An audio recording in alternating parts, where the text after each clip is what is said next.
Hi hello friends, ఈరోజు నేను video ఏంటంటే చికెన్ చేస్తున్నాను ఫ్రెండ్స్. చికెన్లో కావాల్సిన కొత్తిమీర, ఉల్లిపాయ, పచ్చిమిర్చి, టమాటా అండ్ పచ్చిమిరపకాయలు, టమాటా, ఉల్లిపాయ, ధనియాలు, జీలకర్ర, అల్లం ఒక పేస్ట్ కచ్చా రోట్లో అయితే దంచుకున్నాను. పేస్ట్ చేసి పక్కనైతే పెట్టుకున్నాను.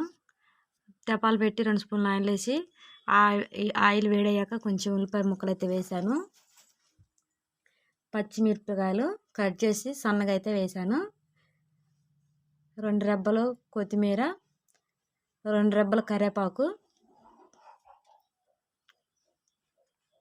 అవి కాస్త కలుపుకుందాము. అవి కొంచెం ఫ్రై అవనిచ్చి మనం పక్కన నూరి పెట్టుకున్నవన్నీ పెట్టుకున్నాను. అల్లం, చిన్నులపాయ, కొబ్బరి, ధనియాలు, జీలకర్ర మొత్తం వేసి పేస్ట్ అయితే చేశాను ఫ్రెండ్స్. ఈ పేస్ట్ అనేది కొంచెం పచ్చివాసన పోయేదాకా మనం వేపుకుందాం. సో నేను ఈ పేస్ట్ అనేది మిక్సీకి వేయకుండా రోట్లో నూరుకున్నాను. ఎందుకంటే రోట్లో నూరి మనం తిరగమాత ఇలా చేస్తే చికెన్ అసలు ఎప్పుడు తినని వాళ్ళు కూడా తినాలి అనిపించింది, అంత టేస్ట్ ఉంటుంది అన్నమాట. సో ఎప్పుడు ఒకటేలా కాకుండా ఇలా ట్రై చేయండి. పిల్లలు పెద్దవాళ్ళు అందరూ ఇష్టంగా తింటారు. సిమ్లో పెట్టుకొని అడుగంటకుండా మొత్తం ఇలా ఫ్రై చేసుకుందాం పచ్చివాసన పోయేదాకా. సో ఇదైతే ఫ్రై అయింది. మనమైతే ఓ 1/2 కేజీ చికెన్ అయితే తీసుకొని పక్కన పెట్టుకున్నాను కడిగి శుభ్రంగా వాటర్లో. ఇప్పుడు ఈ చికెన్ అయితే ఈ మసాలాలో మనం వేద్దాము.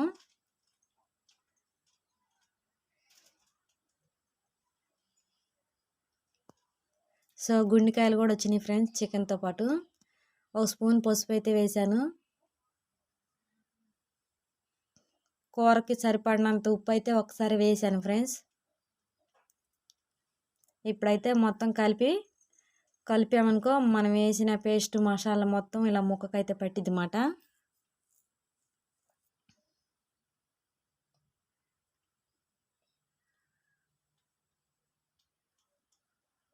అలా బాగా కలుపుకుంటూ ఉండాలి. కలుపుకుంటూ ఉంటే కూర ఉడికేటప్పుడు మంచి గ్రేవీగా ఉంటుంది, గ్రేవీ వచ్చింది. అండ్ మనం వేసిన మసాలా కూడా బాగా ముక్కకు పట్టిద్ది. సో ఫైనల్గా అయితే మూత వేసాను. మళ్ళీ 5 నిమిషాల తర్వాత చూద్దాం ఫ్రెండ్స్. ఇక చూడండి, కూర అయితే బాగా మసాలా అయితే పట్టింది ముక్కలకి. సో ఇప్పుడు మనమైతే టమాటా ముక్కలు దాంట్లో వేసుకుంటాను. ఇప్పుడు చూడండి, టమాటా ముక్కలు వేసాను. టమాటా ముక్కలు కూడా కొంచెం బాగా ఉడికేదాకా మనం దీన్ని అయితే ఉడికించుకుందాం కలిపి.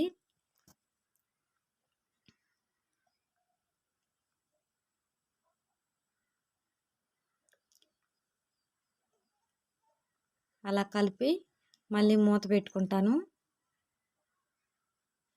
సో టమాటాలు కూడా బాగా గుజ్జుగా అయితే ఉడికినాయి. కూరకు సరిపడినంత కారం అయితే వేస్తున్నాను. సో కారం అయితే వేసుకుంటున్నాను ఫ్రెండ్స్, తగినంత అయితే వేస్తున్నా చూడండి. ఇప్పుడు ఈ కారం కూడా మొత్తం కలుపుకుందాము, ముక్కలకు పట్టిద్ది.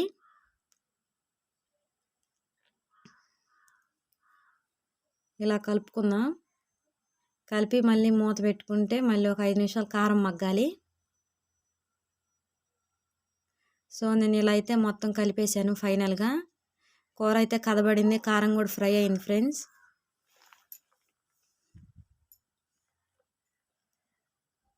చూసారుగా మన కూర ఎలా ఉందో చికెను.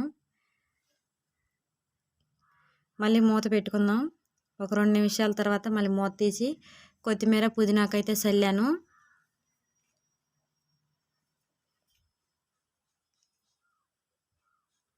సో ఇప్పుడు కూడా మళ్ళీ కలుపుకుందాం. ఇలా ఎందుకు కలుపుతానంటే పద్దకలా, సో మనం కూరకి ముక్కలకి బాగా అంతా గ్రేవీ పట్టాలని నేను అలా తిప్పుతాను గంటి పెట్టి. సో మళ్ళీ మూత పెట్టుకుంటాను. మళ్ళీ 2 నిమిషాల తర్వాత ఇప్పుడు తగినన్ని వాటర్ అయితే కూర్చుని పోసుకుంటాను, కొంచెం పులుసు రావడానికి. వాటర్ అయితే యాడ్ చేశాను. ఇప్పుడు మళ్ళీ కూర కలుపుకుందాం మనం.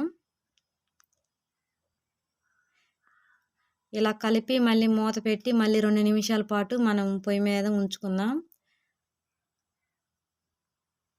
సో ఫైనల్గా కూర అయితే ఉడికింది ఫ్రెండ్స్.